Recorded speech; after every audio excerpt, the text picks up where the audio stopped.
Welcome to the Deep Dive. We're here to cut through the noise and give you the essential insights for keeping your systems secure. Today, we're digging into the latest Microsoft Patch Tuesday updates. We'll be focusing on the PortalFuse Weekly Security Report for July 8, 2025. Staying current is absolutely critical, as you know, especially for sysadmins and security pros. It's really the foundation of defense. So our goal here is to pull out the most important actionable bits from this week's report, help you understand where to focus. Exactly. And this report, it covers the security updates released between July 2nd and July 8th, 2025. It's pretty substantial. We're looking at 81 new CVEs, common vulnerabilities and exposures in total this month. 81. Wow. Yeah, 80 of those are Windows-based. And then there's one critical Chromium-based CVE, which hits Microsoft Edge. So definitely a significant volume to parse through. The good news, I suppose, is that Microsoft has provided official fixes for all of them, but prompt application, well, it's not just recommended, it's really fundamental for keeping things secure. 81 is definitely a hefty number, lots to cover. Let's maybe start with a category that, well, it always seems to be a big one, elevation of privilege, or EOP. These are always a major concern, right? Because they let an attacker who might only have basic access, maybe user-level access, climb the ladder, get higher privileges, potentially leading to, full system compromise. This report seems to confirm that focus continues. It really does. The sheer number of EOP vulnerabilities this month is quite striking, a huge chunk of the total. And many of them fall into familiar buckets, particularly around, let's say, memory management flaws. We're talking the usual suspects. Heap-based buffer overflows, use after free, double free, that kind of thing. Right. Maybe quickly define those for context. Even for experts, a quick refresher on the specifics is useful. Good idea. So a heap-based buffer overflow, basically, the program tries to stuff too much data into a memory space on the heap. That extra data spills over, corrupts adjacent memory, and an attacker can potentially hijack the program's execution flow. Then, use after free. This happens when a program keeps using a pointer to memory that's already been freed or deallocated. If that memory gets reused for something else, the old pointer can be exploited to read or write data it shouldn't, leading to privilege escalation. And double free. That's attempting to free the same memory block twice. It messes up the memory manager's internal tracking, which again can be exploited. Okay, solid definition. So where are these popping up this month? All over, really, but some critical components are hit hard. Take CVE 2025-49744. That's a heap-based buffer overflow in the Windows graphics component. It allows an authorized local attacker, someone already on the box with some credentials, to elevate privileges just by running a crafted application. Graphics components always seem to be a source of these. They are. And similarly, the Windows notification service has two use after free vulnerabilities. CVE 2025-49726 and CVE 2025-49725. Again, authorized local privilege elevation. It's that danger of dangling pointers accessing memory they shouldn't. A recurring theme. Definitely seems like it. What else in the memory flaw category? Well, moving down the list, CVE 2025-49721 hits the Windows Fast FAT file system driver, another heap-based buffer overflow. What's notable here is it allows an unauthorized local attacker to elevate privileges. Unauthorized, so they don't need prior valid credentials on that system, just local access. Exactly. Local access is enough to trigger the exploit. That lowers the bar significantly. Then there's the Microsoft brokering file system. It's got a couple. Right. CVE 2025-49694 is a null pointer dereferent. Trying to use a pointer that points to nothing, basically. Usually crashes things, but exploitable. Right. And CVE 2025-49693 is a double-free vulnerability. Both allow authorized local privilege elevation.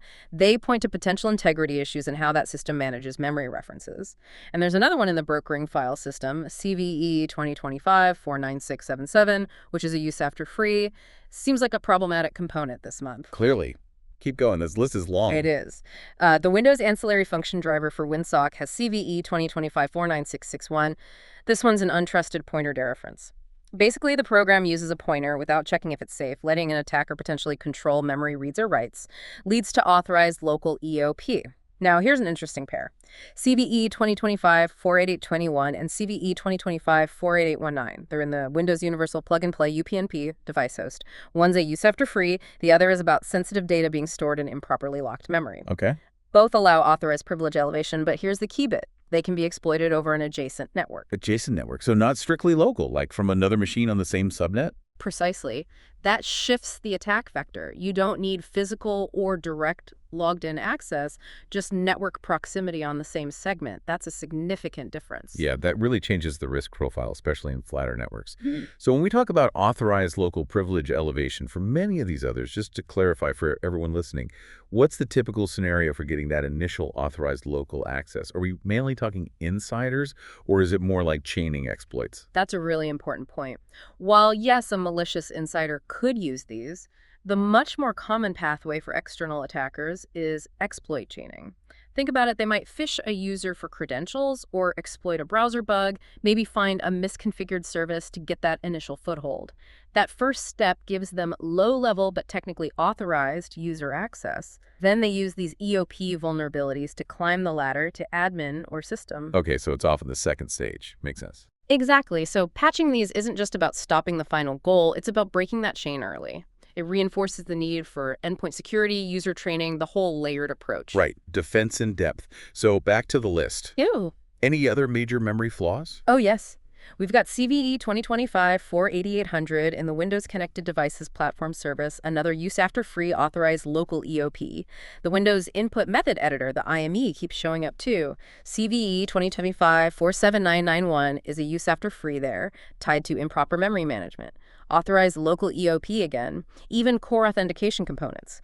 CVE 2025-47987 is in CredSSP, the Credential Security Support Provider Protocol. Oof, CredSSP, that's sensitive. Very. It's a heap-based buffer overflow allowing authorized local privilege elevation. A vulnerability there is definitely concerning, and almost predictably, the Universal Print Management Service has CVE 2025-47986, use after-free authorized local EOP. Windows Event Tracing has two, CVE 2025-47985, an untrusted pointer dereference, and CVE 2025-49666, a use after free, both leading to authorized local EOP. It really feels like these memory issues are pervasive. They are. The Windows Simple Search and Discovery Protocol Service, SSDP, also has two. CVE 2025-47976 is a use after free, and CVE 2025-47975 is a double free. Both allow authorized local EOP due to, you guessed it, improper memory handling. And just to round out this deluge of memory-related EOPs, we have CVE 2025-49733 in Win32K, CVE 2025-49682 in Windows Media, CVE 2025-49675 in the kernel streaming WOW Thunk service driver, all use after free, all authorized local EOP, and finally CVE 2025-49667 in the Windows Win32 kernel subsystem. That one's a double free, also authorized local EOP. Oh, that is an extensive list just for memory flaws leading to EOP. A real testament to the ongoing challenge of secure memory management. But memory isn't the only path, right? What about race conditions? Those timing vulnerabilities can be just as dangerous. Absolutely. Race conditions are insidious because they exploit tiny windows of opportunity in how code executes. The outcome depends on timing that the attacker tries to manipulate. We've got several this month. For instance, CVE 2025-49730 is in the Microsoft Windows QoS scheduler driver. It's a specific type called a time of check, time of use, or TTOU, race condition. TTOU, where the system checks something, decides it's okay, but then the condition changes before the system acts on that decision. Exactly. The attacker wins the race between the check and the use. In this case, an authorized local attacker can exploit it in the scheduling mechanism to elevate privileges. Then there's CVE 2025-49690 in the Capability Access Management Service, CAMS DVC. This one's also a race condition, but it allows unauthorized local privilege elevation due to improper synchronization. Again, unauthorized is key here. No prior credentials needed, just local access. Another one lowering the barrier. Worrying. It is. And guess what's back? The Windows Input Method Editor, IME. Yep. CVE 2025-47972. It's a race condition allowing authorized privilege elevation, but this time it's exploitable over a network. A network exploitable race condition for EOP? That's unusual. It is. Adds another layer of risk. And rounding out the race conditions, CVE 2025-49665 is in Workspace Broker, allows authorized local privilege elevation due to improper synchronization. Fascinating how critical timing becomes in these. Yeah. Okay, moving on from timing, let's talk about integer issues, overflows, underflows, buffer overreads, fundamental math problems leading to security flaws. Right. These are about manipulating calculations or data reads. An integer overflow, as you know, is when a calculation results in a number too big for the storage space, so it wraps around, often to a smaller negative number. Underflow is the opposite. Calculation goes below the minimum value, wraps around to a large one. And a buffer overread is reading past the end of allocated memory, possibly grabbing sensitive data. And these can lead to EOP.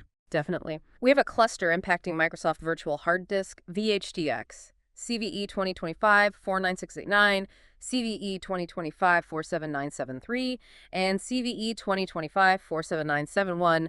These cover integer overflow wraparound and buffer overreads, and critically, they allow unauthorized local attackers to elevate privileges just by manipulating VHDX files. Big implications for anyone using virtualization heavily. That's huge.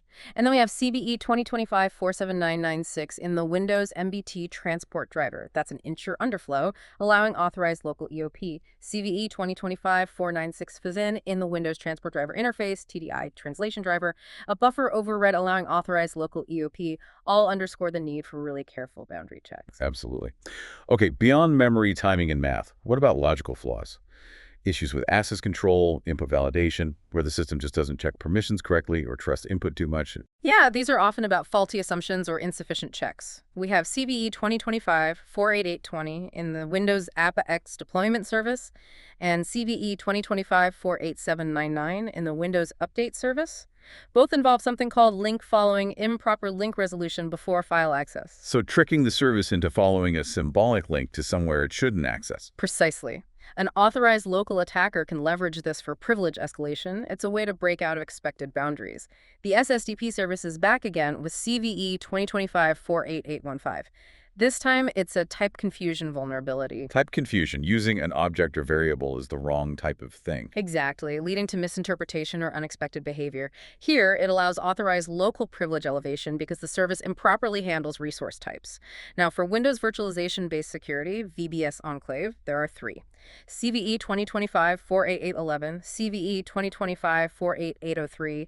These allow authorized local EOP due to missing integrity checks or protection mechanism failures within VBS itself. That's pretty serious for environments relying on VBS for enhanced security boundaries. Very serious. The integrity of those enclaves is the whole point. Even consumer-focused tools can have impact.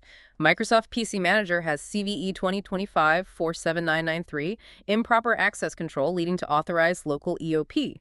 And the Windows Storage VSP driver, CVE 2025-47982, has improper input validation allowing authorized local EOP, just not sanitizing input correctly. That covers a huge amount of ground just for elevation of privilege. It really does feel like a constant battle. Are there any other EOPs worth highlighting before we move categories? Just a few quick ones to round it out, affecting some core areas. CVE 2025-49686 is in the Windows TCP/IP driver, a null pointer dereference allowing authorized local EOP. Affecting the core network stack is always notable. The IME again. CVE 2025-49687, an out-of-bounds read vulnerability.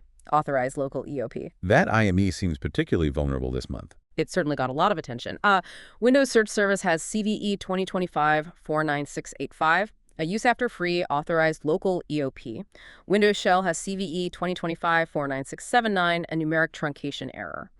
Basically, mishandling numbers leads to authorized local EOP. NTFS, the file system itself, has CVE 2025-49678, a null pointer dereference. Authorized local EOP, and finally two more heap-based buffer overflows in the Windows graphics component. CVE 2025-49732 and CVE 2025-49727, both authorized local EOP. Okay, a truly massive category this month. Let's pivot now to arguably the most critical type, remote code execution, RCE. These are the ones that allow attackers to run their own code on your systems remotely.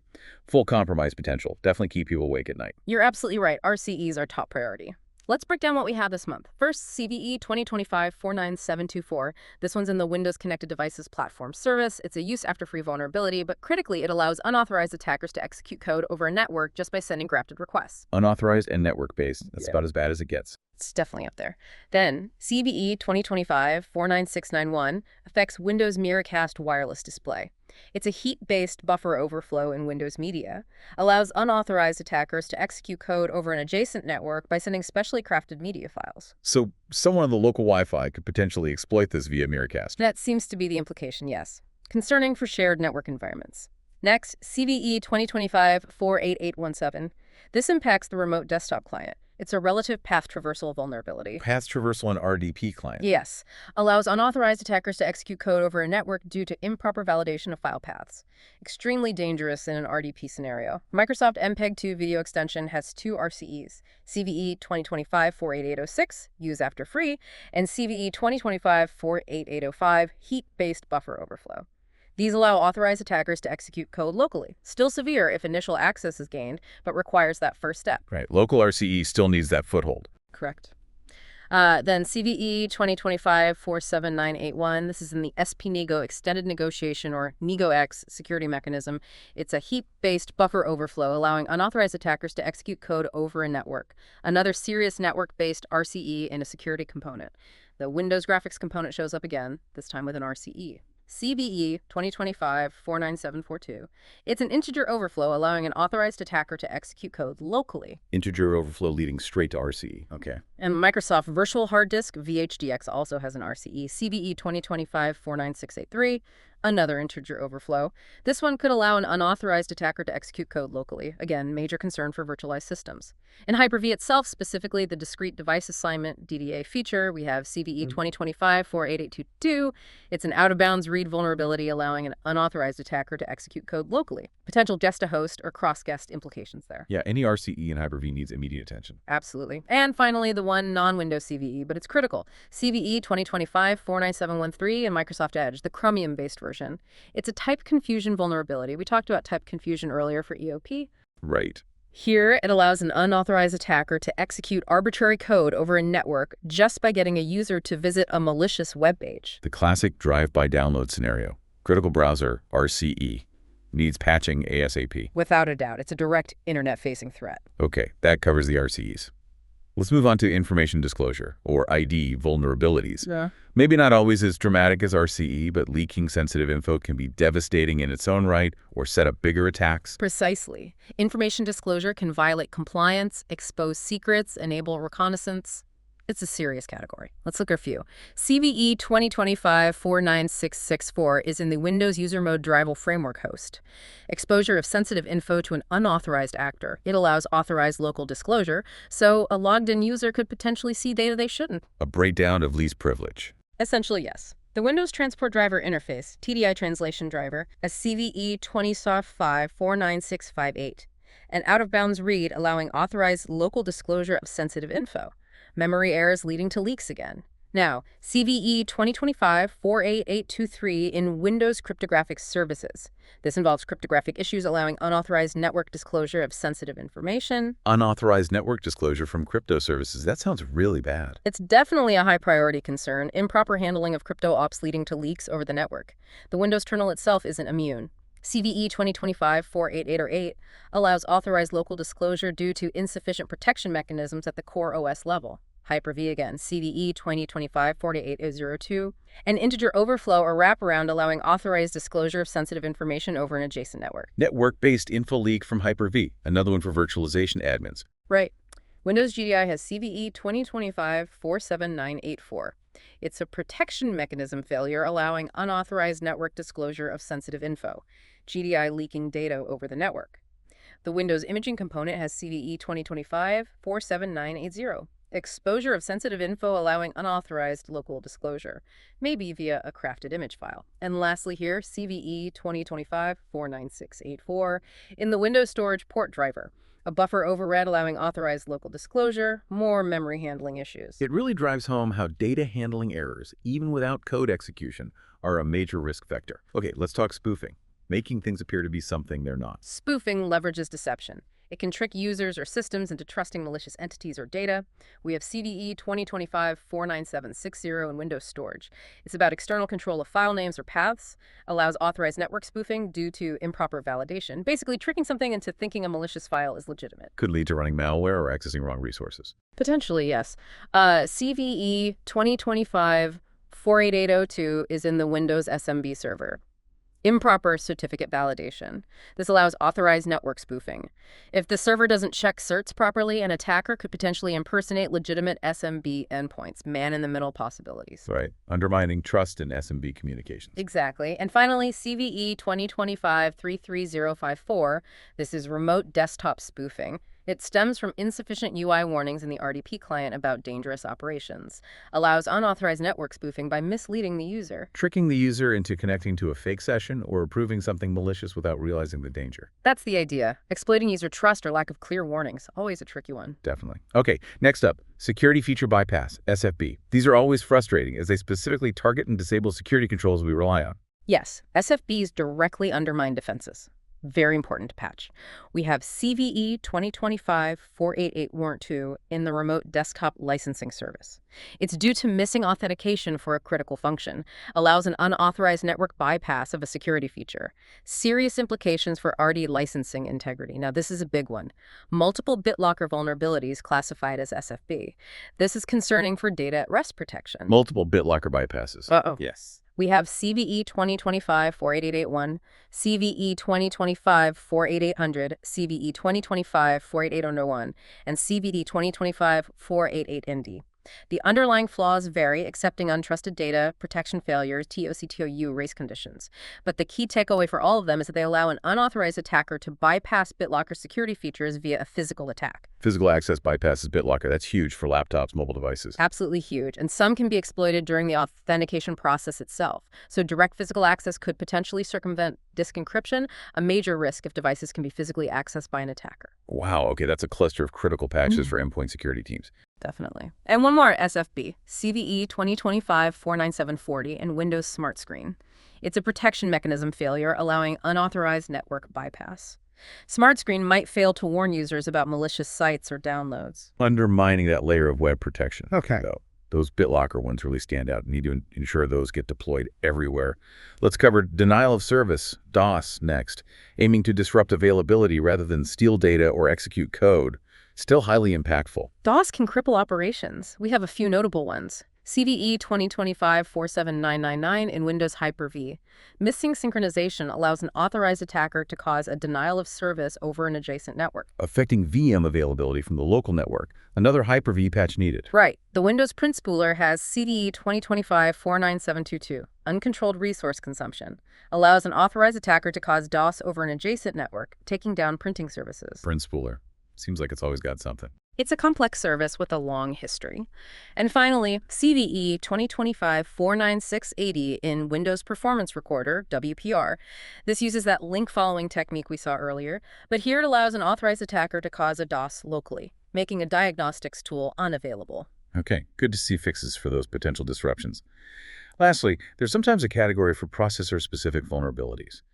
Anything on the hardware front this month? Yes, occasionally these hardware-level issues surface, and they need OS-level mitigation. This month we have two related to certain AMD processors, CVE 2025-36357, an AMD transient scheduler attack in the L1 data queue, and CVE 2025-36350, another AMD transient scheduler attack, this one in the store queue. Transient scheduler attacks, exploiting speculative execution side channels. That's the gist of it, yes. Potential for inferring sensitive data. The key point for you managing systems is that mitigation requires the Windows update. The latest Windows builds enable the necessary software mitigations to protect against these specific hardware vulnerabilities. So the OS patch is essential even for the hardware flaw. Correct. Patching Windows enables that hardware-level protection. So let's try to consolidate this deep dive. July 2025, Patch Tuesday, via the Portal Fuse report, brings 81 new CVEs, mostly Windows, plus that one critical edge vulnerability, the big themes.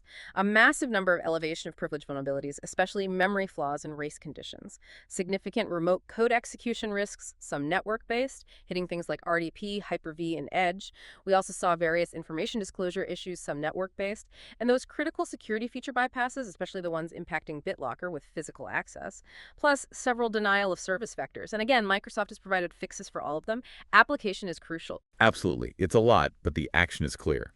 For everyone listening who handles patching, prioritize applying the updates tied to the main cumulative KBs. Those are KB5062553, KB5062552, KB5062554, and KB5062561.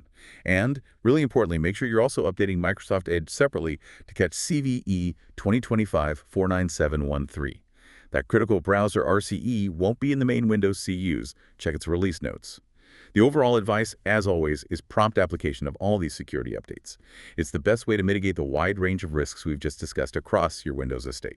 Maybe a final thought to leave you with. Considering how many privilege escalation and security feature bypass flaws we saw, especially things like the BitLocker bypasses, it really raises a question beyond just patching, doesn't it? How robust are our internal security policies, our access controls, our physical security measures to actually limit the damage if an attacker does get that initial foothold, or if someone does get physical access? That's a really vital point. Defense in depth isn't just about the perimeter. It's about containing breaches internally, too. Something for everyone to think about. Okay, that wraps up our deep dive for this week. Until next time, keep digging, keep securing, and stay well informed.